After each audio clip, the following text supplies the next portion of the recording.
Nous sommes en ligne avec Gérard Vespierre. Bonsoir et merci à vous, fondateur du web magazine Le Monde Décrypté, spécialiste des questions énergétiques, également, on le rappelle, chercheur associé à la FEMO. D'abord sur le choix, sur la sélection de ces nouveaux pays membres, est-ce que la liste des nouveaux vous semble cohérente avec les objectifs du groupe d'origine, les fameux 5 pays initiaux? Pour être franc avec vous, très franc avec vous, pas vraiment.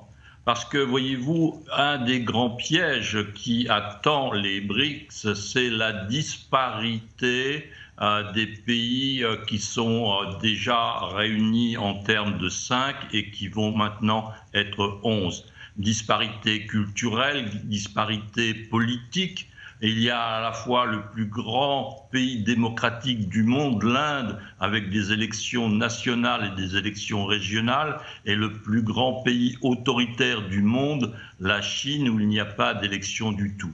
Sur le plan économique, vous avez le plus grand ou un des plus grands coffres-forts du monde, l'Arabie Saoudite, avec l'Argentine maintenant, qui est un pays avec 120% ou plus d'inflation par an.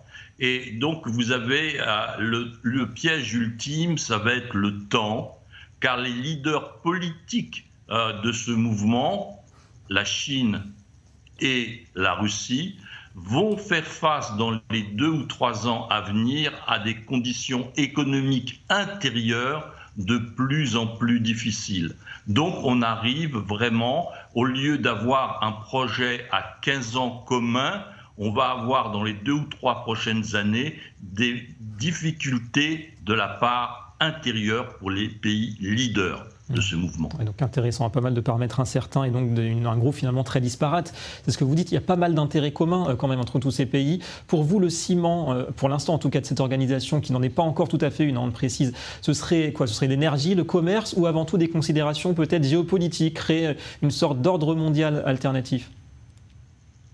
Ordre est un bien grand mot. Je pense que ce qui unit l'ensemble de ces pays, c'est une volonté de contrer l'influence occidentale, de contrer la puissance financière du dollar. Donc on peut effectivement se réunir dans une optique, dans une stratégie de contre, mais il est beaucoup plus difficile de transformer cette stratégie de contre en stratégie positive de réunion, n'est-ce pas? Quand j'entends parler d'une monnaie commune, comment voulez-vous faire une monnaie commune avec des pays qui ont des taux d'inflation dans un rapport de 1 à 10 l'un par rapport à l'autre? Comment voulez-vous faire une monnaie commune avec des pays qui ont 700, 800, 900 milliards de dollars de réserves et d'autres qui sont dans la dette? Donc on est dans une présentation de communication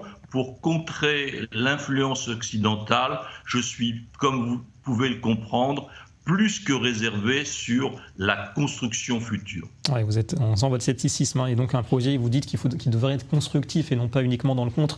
Est-ce que c'est la Chine, pour conclure, vous diriez, qui contrôle actuellement l'agenda, la trajectoire des BRICS?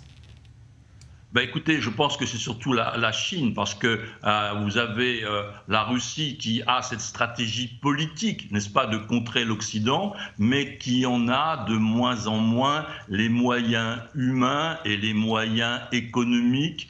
Et maintenant, on peut aussi ajouter les moyens technologiques. Quand 60 ans après avoir posé le premier engin en douceur sur la Lune, eh bien, la Russie n'est plus capable de réaliser une telle opération, n'est-ce pas? Donc voilà, la Chine se trouve en tête de peloton, mais comme je vous le dis et comme je l'ai déjà annoncé sur votre antenne à nombreuses reprises, soyons très et plus que vigilants sur l'avenir économique à 2 ou 3 ans de la Chine.